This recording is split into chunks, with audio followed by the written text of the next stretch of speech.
it's Wednesday. I'm Harmony, and today I'm going to talk about Pincha Mayurasana. So I've been asked to talk a little bit about some preparations you can do for Pincha Mayurasana and how to find the balance and stabilize the posture. So there's a couple things you can do and a couple of exercises that I give to students that practice with me, especially if they're struggling to find their core strength. So one of the things that I always like to teach students to do is to firmly establish this position of the arms. So really lining up the elbows directly underneath the shoulders and keeping the forearms in a straight line and pushing strongly through the hands. So that's not to let the hands do this where they're coming into a triangle position, but keeping them parallel. And then lift up into a downward dog position here. And from your downward dog position, lift onto the tippy toes and start to walk the feet forward towards the face. And once you're here, you need to lift up onto the toes and really lift the lower belly. You're just going to breathe here. Hold this position for as long as you can, really lifting in the lower belly, trying to stack the hips up over the shoulders. And you can stay here for like 5 minutes if that's possible. Good luck. Maybe 1 minute or 2 minutes. But just really firming and holding and establishing this base of the arms and getting all those little muscles and ligaments on board, but also really sucking in that Uddiyana Bandha, or that lower abdomen area from the pubic bone to the navel. So I like students to do that maybe 3 to 5 times before even trying Pincha Mayurasana. That is if they're having problems finding that connection. If you're having trouble keeping the arms parallel, you can use the block, and the way you use the block is just by placing it in the L part of the hands between the first finger and the thumb. And what this does is it helps you to stabilize the arm and the hand position, but it's not great to rely on the block all the time. So maybe at the beginning you can use the block, but it's good to teach the muscles to hold and support that position without the block. Otherwise, you'll always rely on the block to hold the frame of the arms.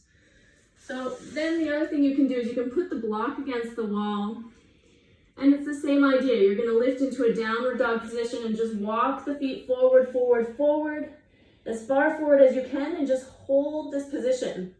And rather than feeling like you're sinking down with the head towards the block, you want to really push the floor away, push out of the shoulders, open through the armpits. So there's a constant battle here between the feet pushing the hips up and trying to kind of push you this way, and the arms pushing you back and pushing you back onto the heels.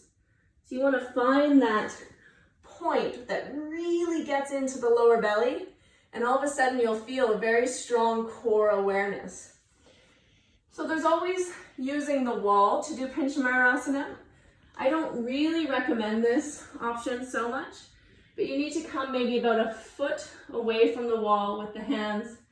And then you can kick up with 1 leg or 2 legs if you want. Find your balance, but then you have to try and take your feet off the wall and hold here. Now the problem with this is that you never get used to falling over. And one of the things that people have trouble finding their balance is because they're afraid to fall over. So if it's maybe like your first couple days, I guess you could use the wall, but eventually you want to get used to falling out of the position so that you're not afraid of it. And by this point in your practice in second series, you've already done Kapotasana. I'm sure you have a very nice back bend, so it's no problem at all to fall out.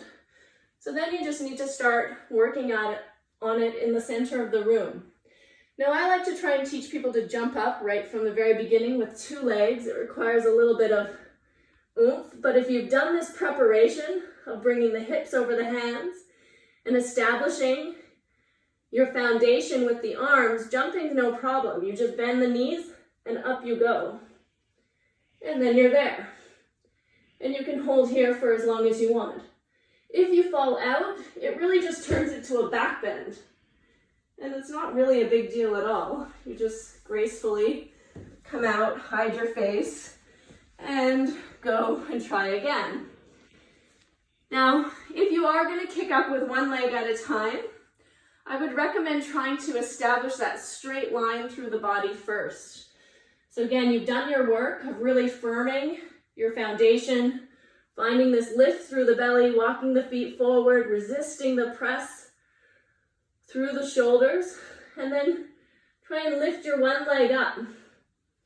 Now, if you can find this straight position through the leg, it's very easy just to lift the other leg and then they meet.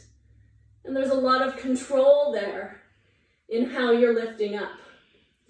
So that's helpful. If you're just kicking up and kind of flailing and flopping into it, there's a really good chance that you're going to fall over. And also, it's kind of a fluke that you find your balance at all. So what I'm trying to get you to do, or suggesting you do, is before you just kick up and flail yourself into it, is find your balance here. So you've already established that core connection. You have your balance. Now all you have to do is bring the legs together. Because you've spent the time finding that Uddiyana Bandha with the feet on the floor, and you've spent the time working the muscles so your foundation is strongly established, and you don't feel like you don't know where you are because you're upside down. You feel very comfortable upside down. You spent a lot of time breathing there and working out of the shoulders and working into your center core. So it's not sexy work. It's not really fun work, but it does work. And those are the tips I have for you for helping you find your balance and establishing Pincha Mayurasana with some degree of decency and ease.